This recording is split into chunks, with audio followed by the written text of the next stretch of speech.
Lauren Kenley Cole, Florida. In 1994, a camping trip turned into a horror story. Lauren Kenley Cole and an accomplice, Lord John and Pam Edwards, from their campsite in Ocala National Forest. They beat, robbed, and assaulted them. John had his throat slit. Pam was tied to a tree, but she escaped and led police to their attackers. Cole received the death penalty. After 28 years of failed appeals, Cole faced execution on August 29, 2024. His last meal? Pizza, ice cream, M&Ms, and soda. Strapped to the gurney, he looked up, gave a nod to the room, and said calmly, "No, sir," when asked if he had final words. Moments later, he was gone. Freddie Owens, South Carolina. Known by the nickname Kill, Freddie Owens was already sentenced to death for a 1997 convenience store murder. But while awaiting trial, he killed again, this time another inmate in jail. The double slaying sealed his fate. Owens never stopped fighting the sentence, but lost every appeal. On September 20th, 2024, he was served a feast. Burgers, fries, ribeye steak, chicken wings, strawberry soda, and apple pie. As he lay strapped down, he gave a silent smile to his attorney. No final words, no last-minute peace, only a slight grimace and a slow final breath. His death came quietly, like the closing of a book. Marcellus Williams, Missouri. On August 11, 1998, Felicia Gale, a respected journalist and former social worker, was found stabbed to death in her suburban St. Louis home. Marcellus Williams was arrested, charged, and sentenced to death for the brutal crime. But throughout his incarceration, he maintained his innocence. His case drew national attention, largely because no physical evidence directly tied him to the murder. DNA appeals and legal challenges flooded the courts, but none succeeded. On September 24, 2024, Missouri carried out the execution. Williams spent his final hours eating chicken wings and tater tots. He was visited by Imam Jalal Kashim, who walked with him to the chamber. His final words came in a handwritten statement: "All praise is due to Allah in every situation." At exactly midnight, his death was certified. Travis James Mullis, Texas. One of the most disturbing cases in Texas death row history. In 2008, Travis Mullis murdered his 3-month-old son, Elijah. Enraged and overwhelmed, Mullis stomped the infant to death when the baby wouldn't stop crying. He then abandoned the child's lifeless body on the Galveston seawall, a popular tourist location. He confessed to the crime, stating he had reached a breaking point. Found guilty, he was sentenced to death and remained on death row for 13 years. On September 24, 2024, less than an hour after Missouri executed Marcellus Williams, Mullis faced his own execution. His last words were a mixture of gratitude and apology. "I want to thank everyone, especially my friends, pen pals, and all who stood by me in my best and worst moments, who accepted me as the man I became." Then the injection flowed, and he was gone. Emmanuel Antonio Littlejohn, Oklahoma. In 1992, a late-night robbery at a Root and Scoot convenience store in Oklahoma City ended with the murder of store clerk Kenneth Mears. Emmanuel Littlejohn and Glenn Bethany were both arrested, though there was only one fatal shot. Prosecutors claimed in both trials that each man fired the weapon. Bethany got life without parole. Littlejohn got death. For years, his attorneys argued that the use of contradictory theories and the lack of clarity in the evidence made the death sentence unjust. They noted that today, such a crime would rarely result in execution. On September 26, 2024, Littlejohn was given his last meal: meat pizza, Coca-Cola, and 2 slices of cheesecake. In the execution chamber, he looked at his mother and daughter. His final words were for his mom. "Mom, are you okay?" "I'm okay," she replied. "Everything's going to be fine. I love you." Moments later, his death was certified, ending a 32-year legal battle. Allen Eugene Miller, Alabama.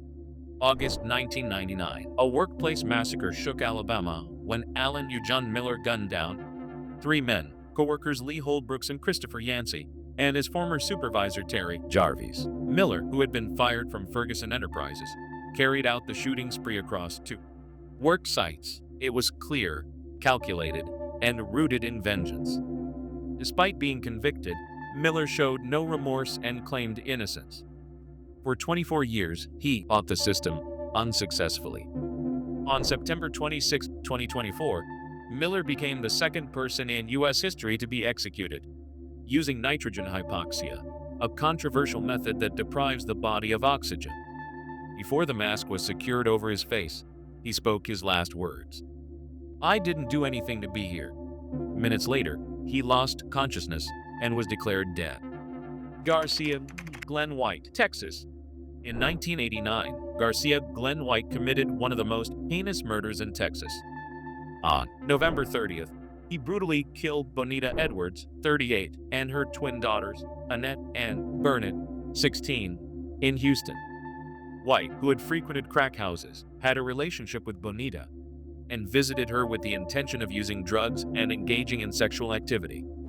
When Bonita refused, White viciously attacked her, stabbing her repeatedly. He then assaulted Annette in the bedroom before slashing her throat, followed by the same fate for Bernadette in the bathroom. On October 1st, 2024, Texas executed Garcia White by lethal injection. In his final moments, White expressed deep remorse for his actions, offering his heartfelt apologies to the victims' families.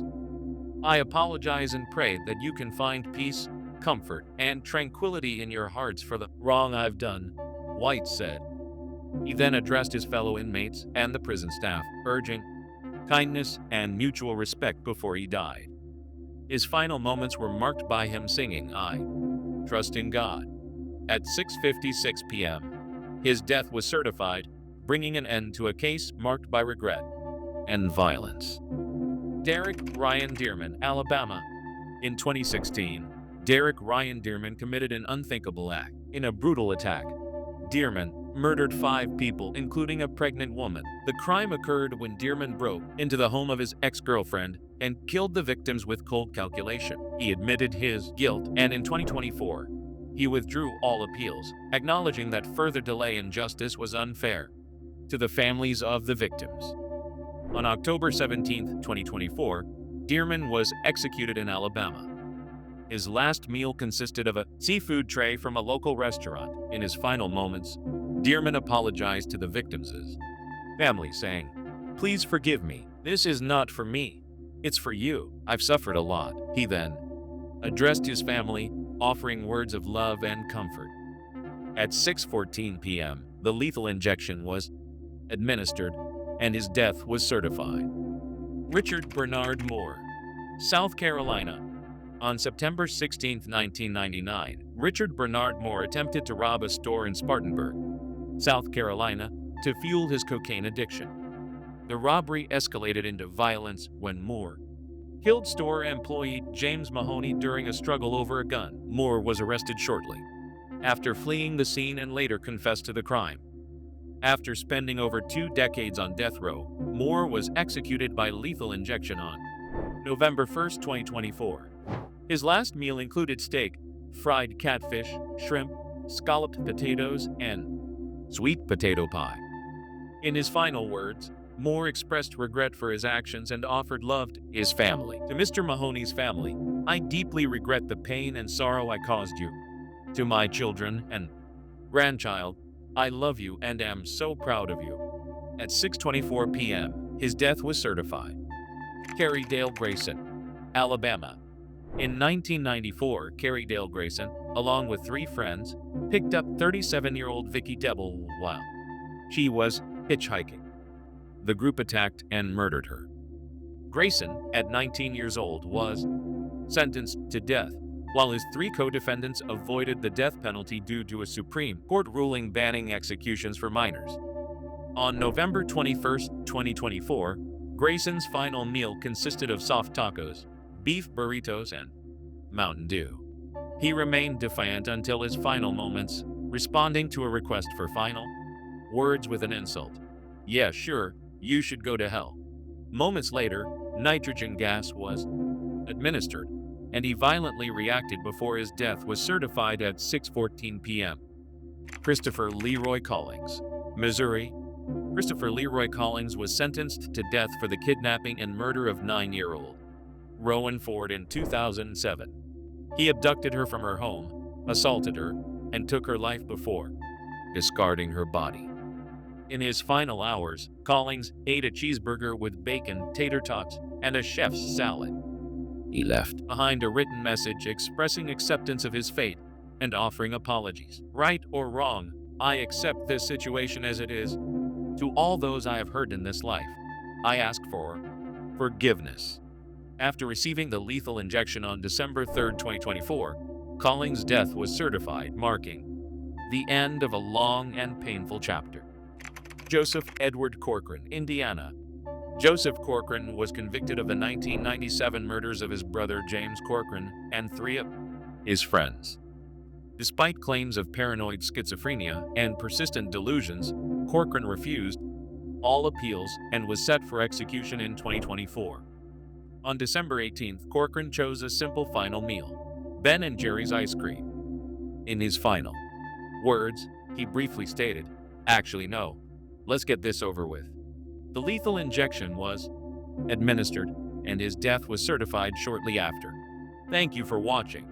If you found this documentary compelling and chilling, don't forget to like, subscribe, and leave a comment below. Your thoughts are invaluable. And if you want to hear more true crime stories and follow these emotional and intense cases, hit the bell for notifications.